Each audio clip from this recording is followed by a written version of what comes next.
4:30 in the afternoon, on the 10th of October 1957, a fire was discovered in the core of Reactor 1 at Windscale. It was Britain's worst nuclear disaster. I've heard of Dante's Inferno. Well, it couldn't have been any worse than what I saw there. Well, you couldn't stare at it. You just had to turn away. It made one numb, really. It was so horrifying that one just went numb. Then there was so much to do that one didn't have time to get really agitated about it. I don't think any of us thought of ourselves as heroes. My personal attitude was that there was a job to be done and we just had to get on with it, and it was a national emergency that had to be dealt with.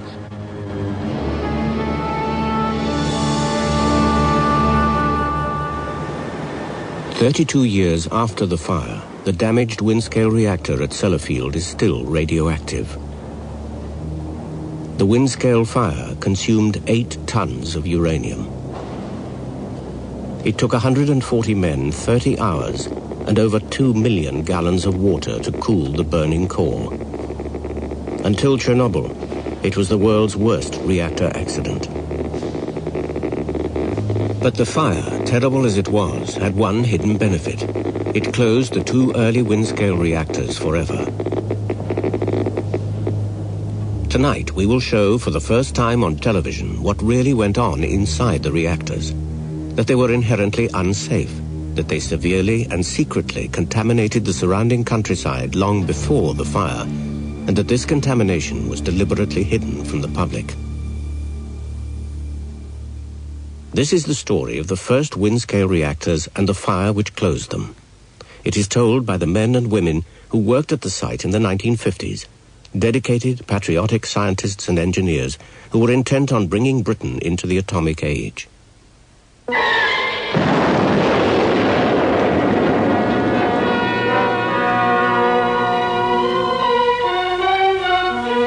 Windscale is unique. It is science fiction intruding on our sober lives. And it is a very great producer of plutonium, the pure atomic fuel for both industrial and weapons projects. The 2 Windscale reactors were built in West Cumbria shortly after the Second World War. Each pile, as the buildings were called, produced plutonium, the explosive material in atomic bombs, for Britain's nuclear weapons program. It was an immense construction, and I well remember going inside it for the first time. Everybody had to change into clothes with vests and socks and white overalls, headgear. And when you got inside the pile, it was like a science fiction set. All these people in white climbing up ladders, and you could walk all over the pile, of course. And it just seemed an immense structure, and I was absolutely amazed at the enormity of it.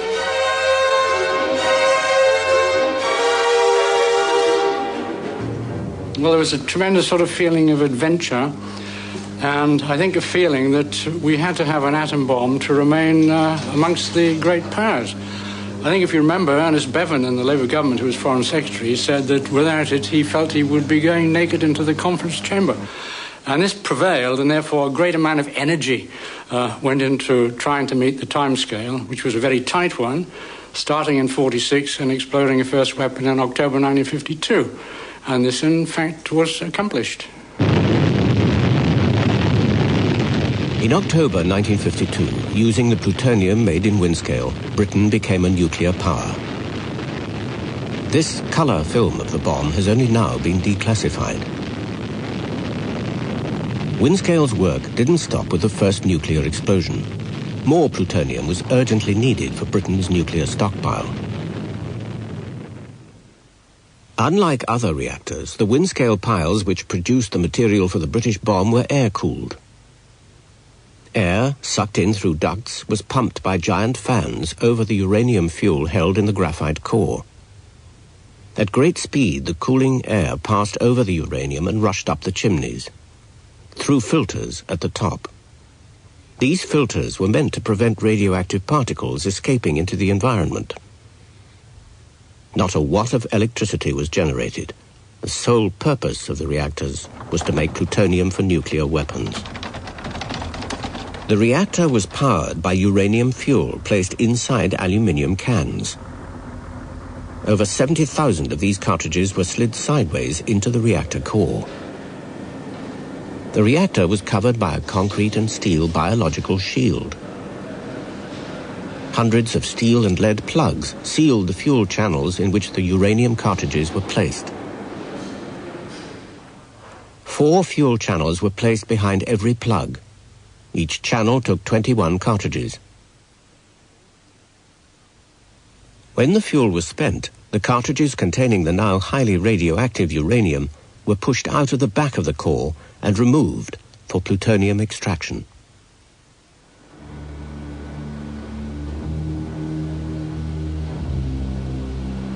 The Windscale piles were Britain's first large-scale nuclear reactors.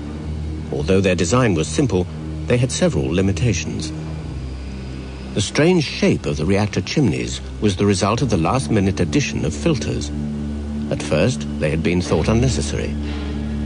The filters had to be placed in boxes on the top of the stacks as an afterthought. They were as good as they could have been designed with the information and against the timescales that they were produced. But of course, under those conditions, they had certain limitations.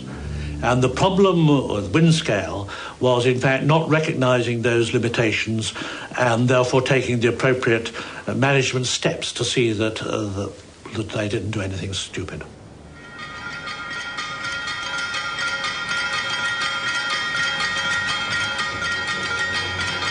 In 1955, work was well underway at Calder, next door to the Windscale piles, on 2 more reactors.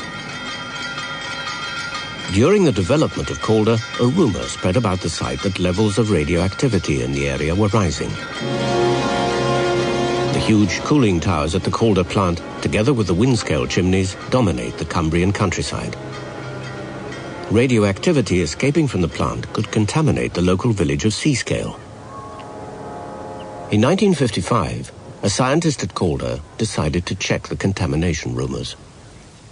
I took home a Geiger counter that the electronics department in the research and development department had just recently made, and I ran it over the lawn, and I was amazed to discover that the places where the activity was quite enormous.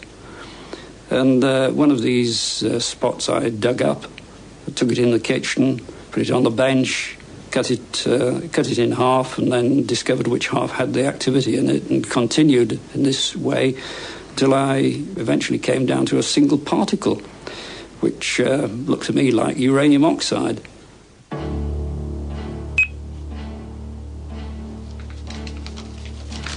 Dr. Leslie has kept the particle. It is still radioactive. 35 years ago, it was much more radioactive. Well, I was rather amazed and rather taken aback. I didn't regard it with any sort of fear that, with hindsight, obviously I should have thought of it as being rather hazardous. But I think without a doubt, all the people in Seascale and the factory will have either inhaled or ingested one of these particles. The particle was irradiated uranium oxide.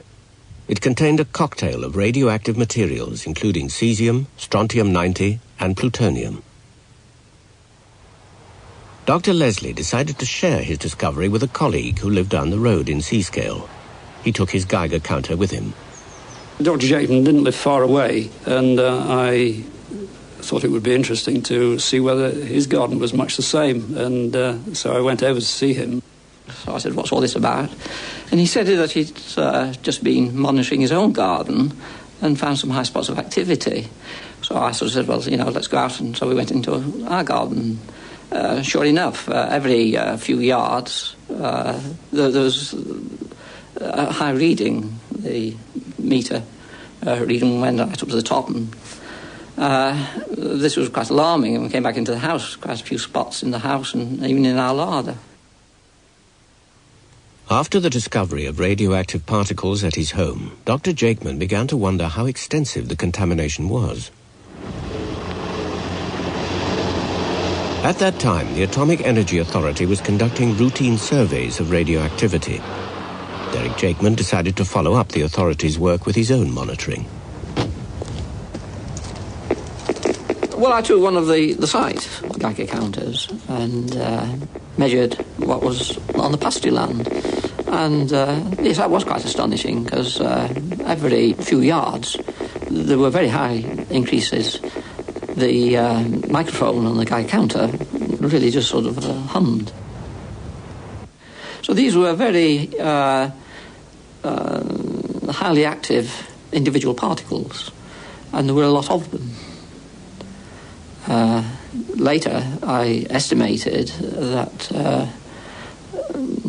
a very rough estimate, that there would be really sort of tens or hundreds of millions of particles surrounding the site.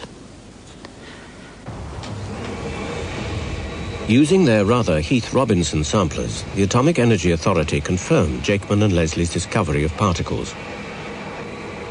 They found that the severe particle contamination had lasted for a year at least. But the Medical Research Council, when consulted, concluded that the levels were not a hazard. Jakeman and Leslie were told to hand back their Geiger counters and mind their own business. The authority's chairman decided to keep the contamination secret. We were trained to handle radioactive materials so that we didn't spread it about, we didn't breathe it in, and you didn't get contaminated with it. Therefore, it had never occurred to me that somebody was spraying it outside over the countryside. It was soon discovered where the particles were coming from. Normally, when fuel cartridges in the core were spent, they were pushed out of the reactor into skips in a water duct at the back. Still underwater, the cartridges were taken to the cooling pond between the reactors to await plutonium extraction. The water was meant to prevent the escape of any highly radioactive particles. However, because of a fault in the reactor, not all the cartridges were falling into the water. As the cartridges were pushed out of the core, some fell into the massive air ducts at the back. There they sat, often damaged, for months. Highly radioactive particles from the cartridges were swept up the chimney. Part of the problem can still be seen inside the damaged reactor. This film was taken by remote camera long after the fire. No worker is allowed behind the core today. The film shows dislodged and damaged cartridges. One is caught behind a steel frame. When trapped in this position before the fire, its contents, radioactive uranium dust, would have leaked out of the damaged cartridge. The radioactive dust would then join the cooling airstream and be blown up the chimney. The radioactive particles which reached the top of the chimneys should have been stopped by the filters. The filters had been placed in galleries at the top of the stacks at the last moment. They were made up of rows of about 800 corrugated fiberglass panels. The panels were pushed into position in the chimneys through V-shaped slots in the side galleries. We now know that the filters never worked properly. You have to remember that these filters were having a particularly hard life there, because the volume of air passing through the filter was a ton a second. And the air movement was something around 50, 55 miles an hour.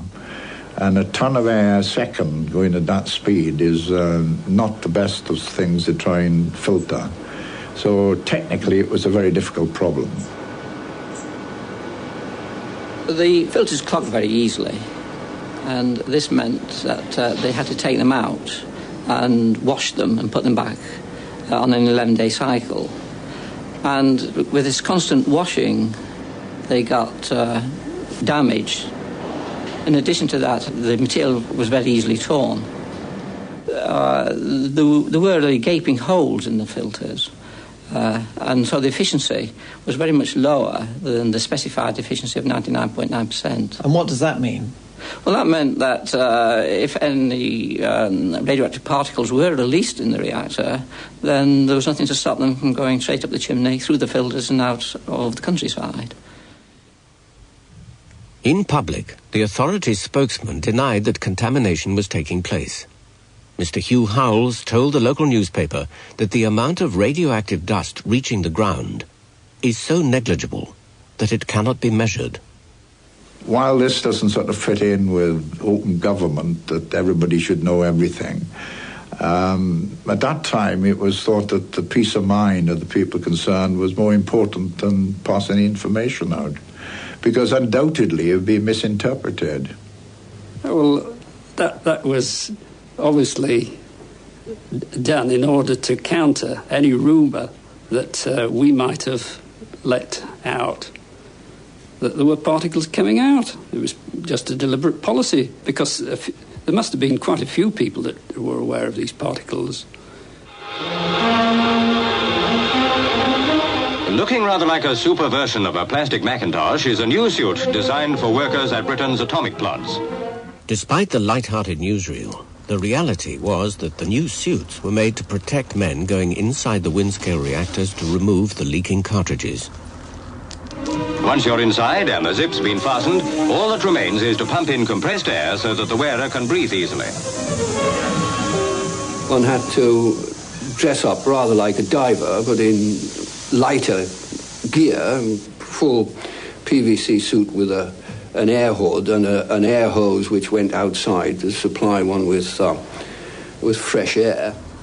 And one's time in that location was very strictly limited because of the radiation levels. The removal of leaking cartridges inside the reactors was a desperate measure to stop the contamination at its source. Quite a lot of cartridges, in fact, landed in the air ducts, and these had to be shoveled out, and that was quite a major operation because we had to put in relays of people to get rid of these cartridges into the water duct. But the problem persisted. Between 1955 and 1957, the contamination continued, despite all attempts to stop it. In the summer of 1957, a secret government delegation arrived from London to examine the situation. They were briefed by the Health, Physics and Safety Manager. We were informed by Mr. Howells that the emission of active particles in the cooling air from the pile stacks, which was first discovered in 1955, does in fact continue steadily. This occurs in spite of attempts to improve the efficiency of stack filters. But before anything further could be done, events took their own course. The Windscale reactors had another major problem, a problem which was to lead to the fire and to their closure. Because the piles were air-cooled and operated at low temperatures, an accident was just waiting to happen. As the nuclear reaction took place, energy slowly built up in the reactor's graphite core. If this stored energy was left in the heart of the pile, it became dangerous. It could escape spontaneously in a powerful rush of intense heat. In 1948, Edward Teller, the American atom scientist, warned the British that an unplanned release of energy could cause a major disaster. His warnings were dismissed. Rather than close down the reactors and stop the production of plutonium, the scientists at Windscale improvised their own solution. The stored energy would be forced out by turning off the cooling fans and deliberately overheating the reactor. As the graphite core became hot, the stored energy would release itself. But as time passed, it became increasingly difficult to release this energy, known to scientists as Wegener energy. It was needing a higher and higher temperature to actually get the release to start. In addition, there were pockets of Wegener energy which had not been released on previous occasions. So you had these two problems side by side. The secret records show how difficult the releases of stored energy were becoming. By 1957, Reactor 1 was allowed to heat up to 400 degrees centigrade to get rid of the stored energy. The reactor operators had been walking a tightrope. They were doing it that way because they'd got away with it. But I don't think they realised they'd been lucky.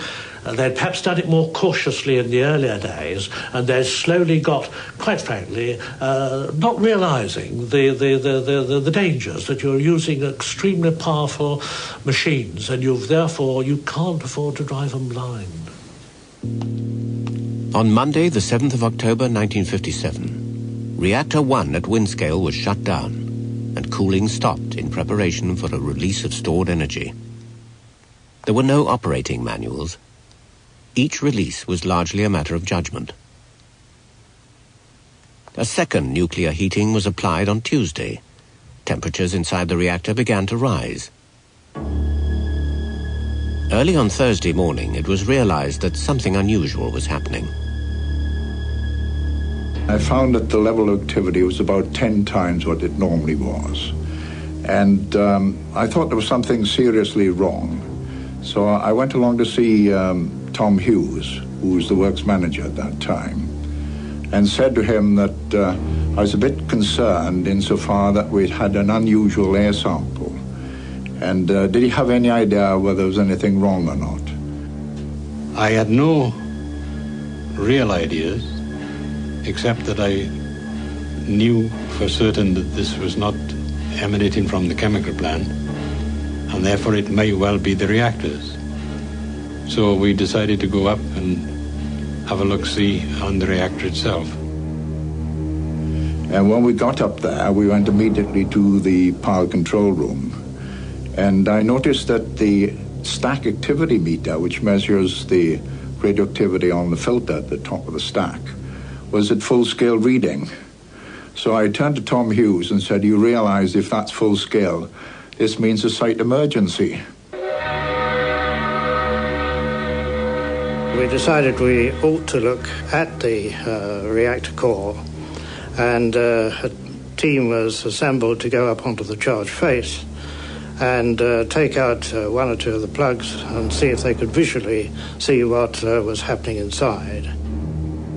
We went onto the charge face, suitably attired in PVC clothing, and an inspection plug was taken out, and to our complete horror, we could see 4 channels of fuel, a bright cherry red.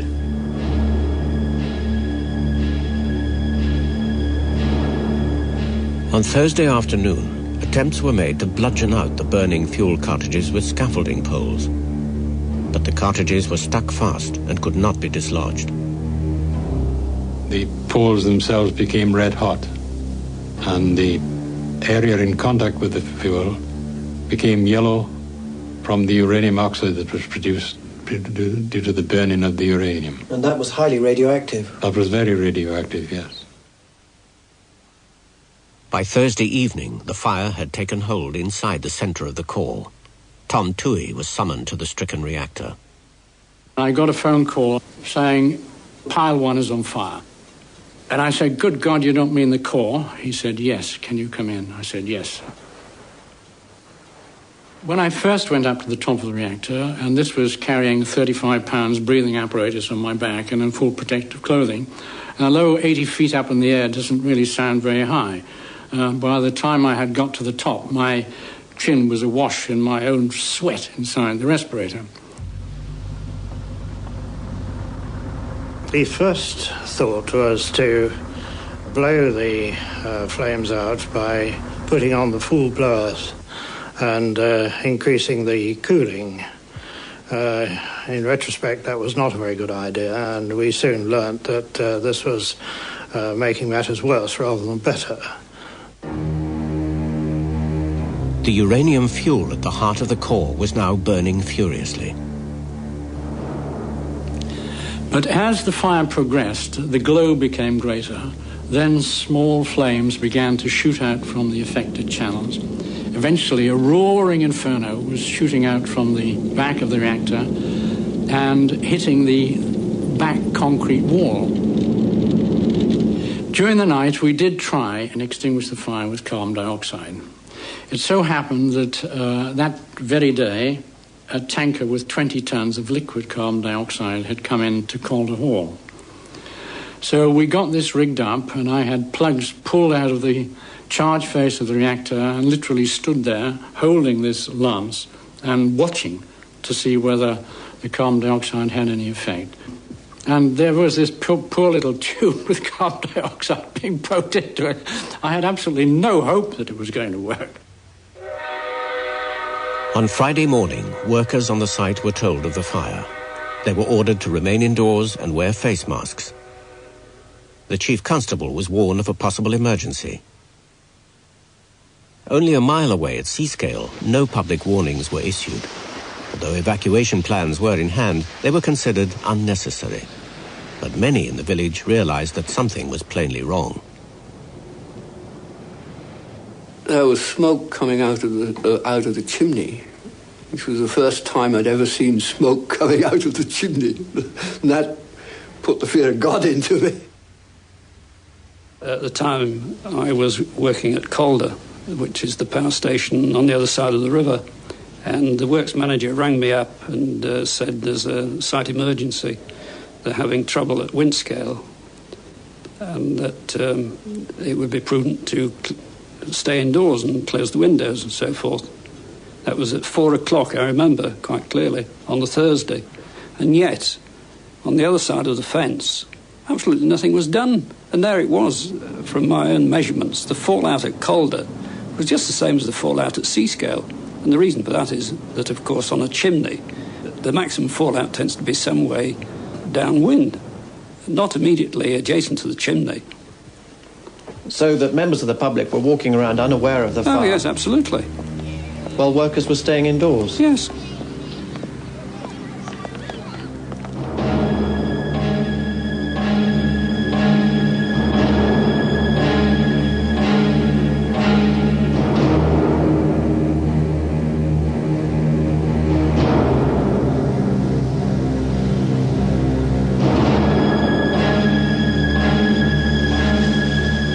Now, some of my friends had cycled from Seascale along the edge of the sea, and we discovered to our horror that their hair, we monitored the front of their hair, it went off the scale of the instrument completely. Now, at that time, I don't think we'd ever come across that amount of activity. The instruments had never been stretched to that limit, as it were, and we were quite horrified. I took a tissue and rubbed it over my son's shoes.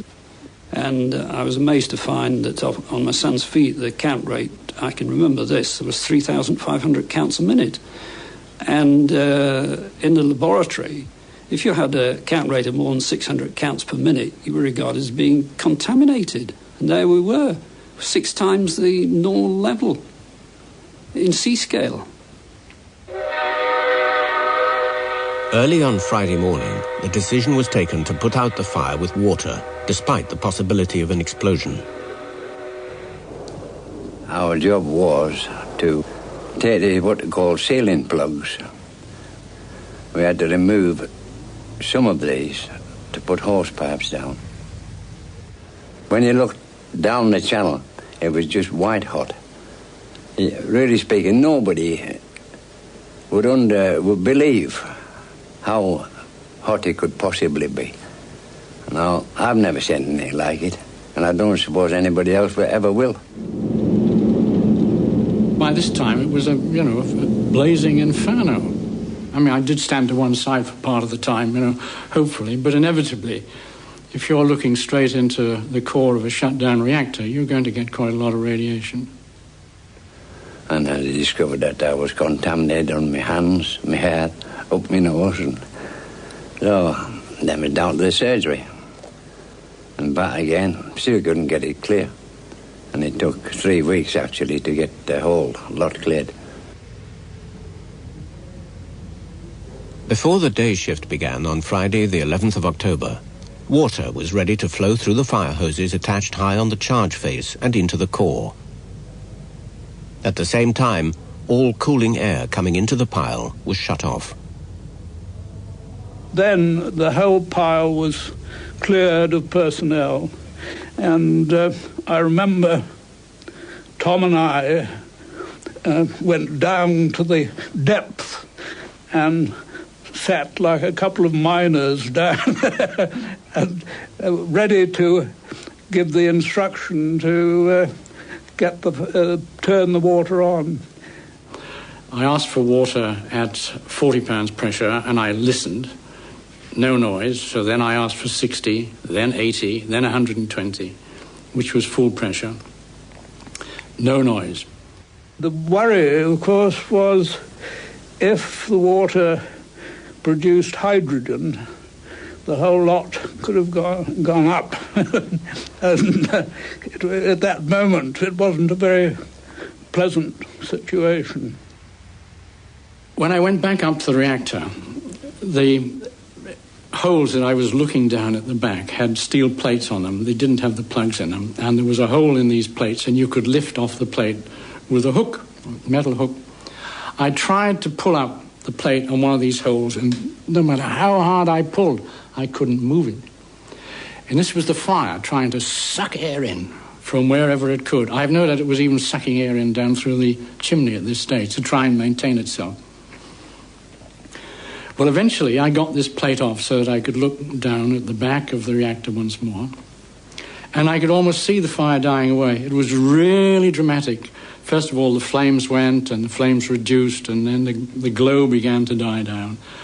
And I inspected it a number of times up until about midday, when I couldn't see any sign of any fire, any glow, anything. And I was satisfied that the fire was out.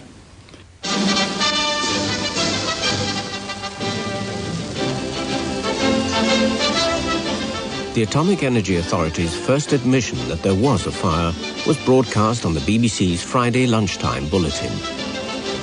The Atomic Energy Authority have announced that some uranium cartridges in the center of the atomic pilot wind scale became overheated yesterday.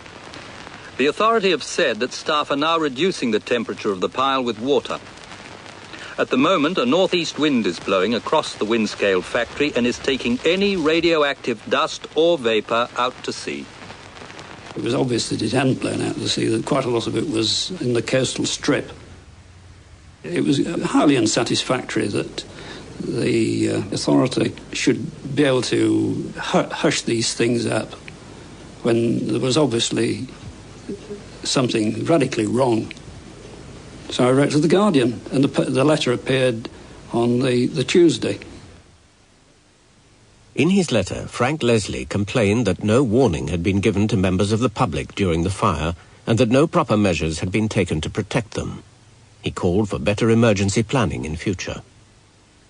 I said I'd made measurements which were almost identical with those that Frank Leslie had made, and that in my opinion they did not constitute a hazard, and certainly there would be no point in frightening the people in the neighborhood unnecessarily.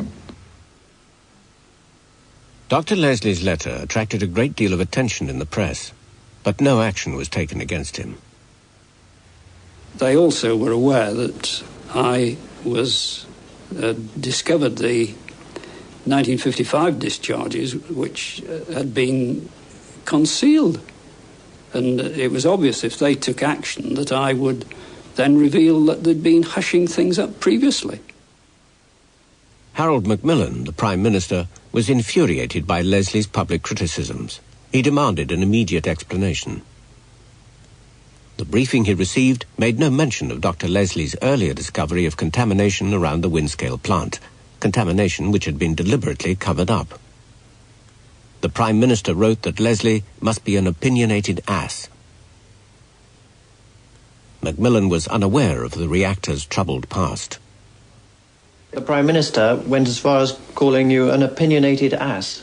Well, I think the reason for that was that he probably was quite unaware that there had been discharges previously and that nothing had been done about it.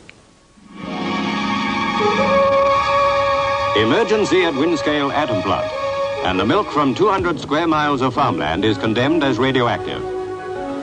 Now the worst seems to be over, though Mr. Stan Ritson, who helped to bring Windscale's overheated reactor under control, was radioactive for 4 days and couldn't even kiss his wife till the Geiger counters gave permission.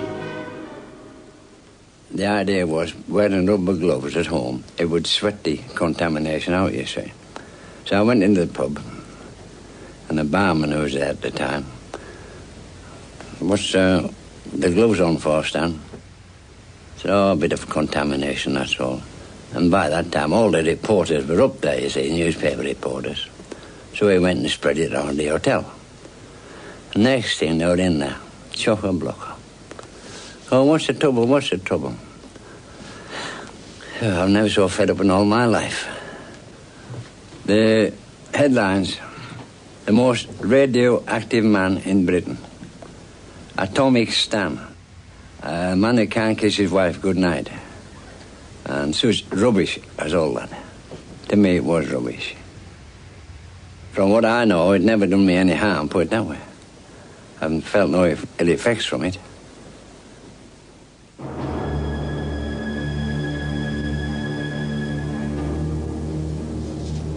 The plume of radioactivity from the fire travelled across England and over the North Sea to Holland.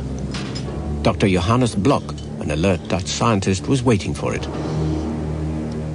In 1957, when he checked air filter papers, he found an unusual trace of radioactivity. At once, Dr. Bloch contacted the Atomic Energy Authority in England. He was asked to fly to Britain with his filter papers immediately. Every time I wanted to know what exactly was on the filter, they couldn't tell me, and they changed over to another subject or something like that. So after 2 days, at evening in my hotel, I decided to get angry anyway next day if I didn't get more information. But when I came up in the laboratory, they told me it was polonium. Polonium is a volatile and highly radioactive material. The authority was determined that its escape should remain a secret. Well, it was an essential component of the weapons of that time, and clearly the government and the military authorities didn't want to make available details of how to make a nuclear weapon, or how they were doing it themselves, partly because of the obvious security point, and partly because the country was negotiating with the United States at that stage to get as much sharing of information as possible. And I don't think they wanted to let the United States know in advance just how much or how little we knew. The contamination of local milk with other radioactivity was a hazard, however, which the authority could not ignore. Milk Marketing Board lorries collect the contaminated milk. The trouble arose when radioactive dust from the overheated pile fell on the Cumberland pastures, and milk samples rushed to Harwell were found to contain 6 times as much radioactive iodine as international health standards permit. So for the time being, down the drain it goes. Meanwhile, emergency supplies from outside are delivered to more than 5,000 people who normally get their milk from the banned farms.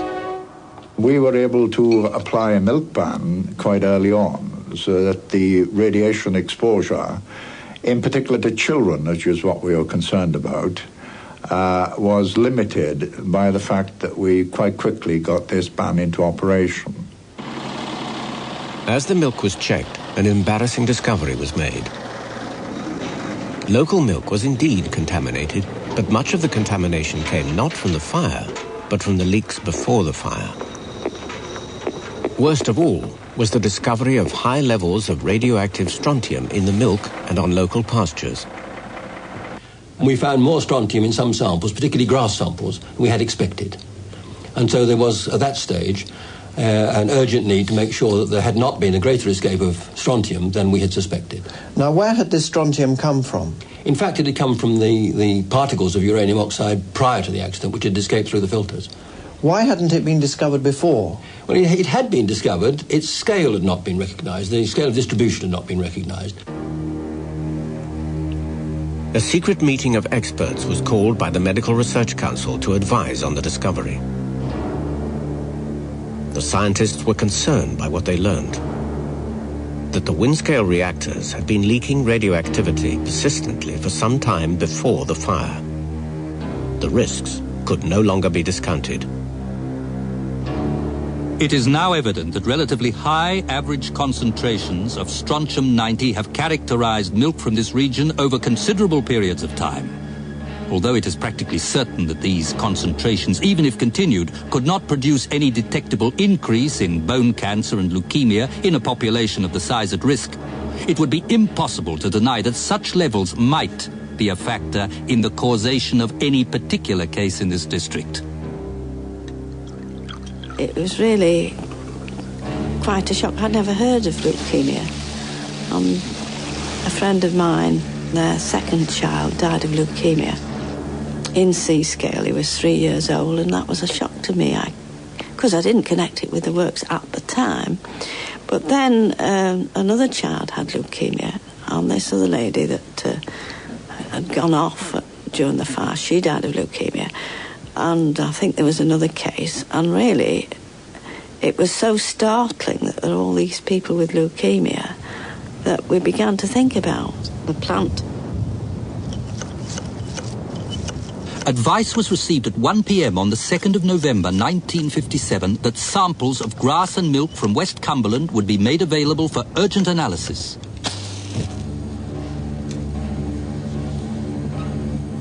A crash program of sampling began in secret to check the extent of contamination from releases before the fire. Although it has never been admitted publicly, officials kept the milk ban in place, not only because of the effects of the fire, but also because of the previous leaks. In the years before the fire, levels of radioactivity in milk and grass may have been much higher. But until the accident, levels had never been properly checked. Derek Jakeman has studied the leaks which took place before the fire. The government now accepts his estimate that at least 20 kilos of enriched uranium leaked from the chimneys. It's maybe the first example of a deliberate decision to deceive the public. I pointed out that I considered it to be the worst example of exposure to the public from the nuclear power program. I also pointed out that the estimated levels of risk from the incident was between 30 and 100 times the estimated risk for the fire.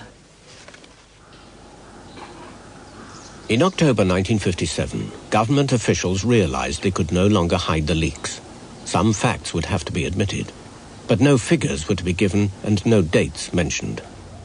The Medical Research Council's report into the fire did the job. Hidden away in a dense paragraph was the admission that contamination had taken place prior to the fire. It was added the leaks could be of no significance to health. Nobody in the press picked it up.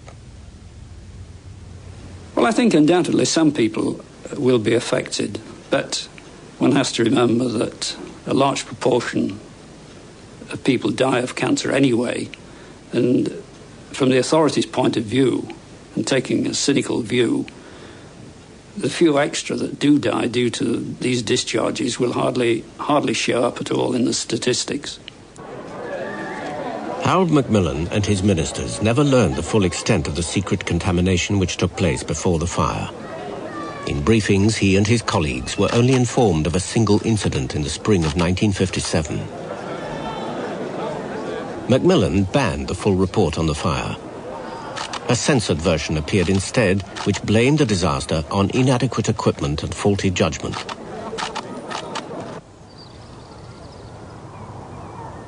The 2 reactors at Windscale were shut down. It was realized that they were probably too expensive and unsafe to operate. Scientists warned that milk production in the Windscale area might have to stop if the remaining undamaged reactor started again and the leaks continued.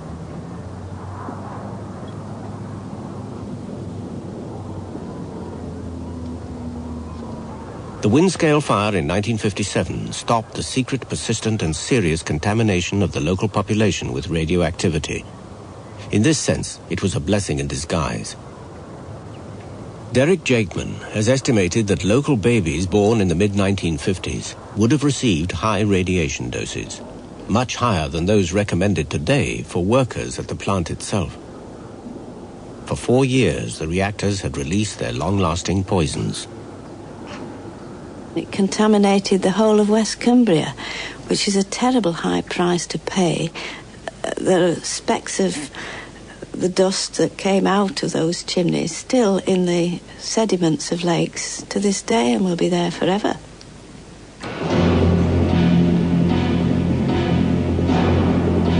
Work has begun on the slow process of taking down the 2 Windscale chimneys at Sellafield and dismantling the reactors.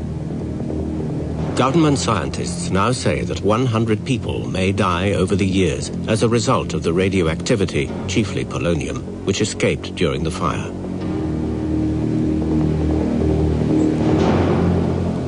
In February this year, workers at the site were shocked by a scientific study which linked radiation doses to men at the plant with leukemia in local children. But work expanding Sellafield continues. It is now one of the world's largest nuclear reprocessing centers.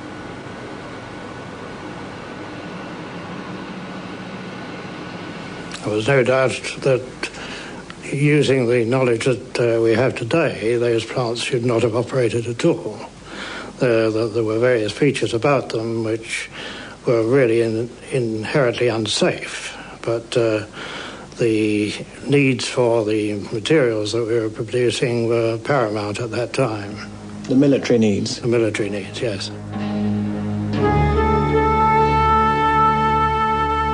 They were built, and of course old Lord Hinton was the first to say they were built as monuments to our ignorance. But they carried out the job which they were intended to do. The reactors were made to produce military-grade plutonium, and for us, I suppose, looking back, to kid ourselves that having nuclear weapons, we could remain a great power. They served their purpose. Their purpose was achieved at a high price. The atmosphere which surrounded the work of the reactors has cost much public trust. Concern remains that there may have been other nuclear incidents which have been covered up and of which we still know nothing. The terrible legacy of the Windscale reactors will be with the nuclear industry for many years to come.